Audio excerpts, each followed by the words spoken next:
জীবনে কখনো দেখেছেন যে দুইটা ব্যক্তির মধ্যে তৃতীয় ব্যক্তি ঢুকে ঝগড়া লাগিয়ে দেওয়ার পর সেই তৃতীয় ব্যক্তি কখনো স্বীকার করেছে যে ঝগড়াটা তার মাধ্যমেই লেগেছিল?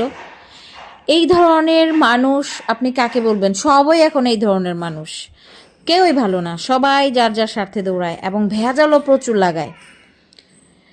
যারা সহজ সরল, যাদের মাথায় এরকম প্যাচ গোজ ঢুকে না, তারা কিন্তু একদম মিডলে থাকে, মাঝখানে পড়ে এরকম বড়ই থেতলাচ্ছি না, এরকম থেতলায় মানুষকে। যারা সহজ সরল, যারা ভেজাল লাগাইতে পারে না, ঠিক এইভাবে পাটা পুতার নিচে রেখে মানুষ থেতলায়। আর যারা চালাক, তারা ভেজালও লাগায়, আবার তারা আস্তে করে এই তৃতীয় ব্যক্তি থাকে না, তখন জনসাধারণ হয়ে সরে যায়। তৃতীয় ব্যক্তি ভেজাল লাগে সেটা মানুষ জানে, এই জন্য তারা তৃতীয় ব্যক্তিও থাকতে চায় না। তখন তারা থাকে একমাত্র সাধারণ ব্যক্তি, সহজ সরল ব্যক্তি, সত্যবাদী ব্যক্তি, এরকম একটা আচরণ নিয়ে লেবাস পাল্টিয়ে ফেলে একদম সহজেই, চুটকির সাথে সাথে।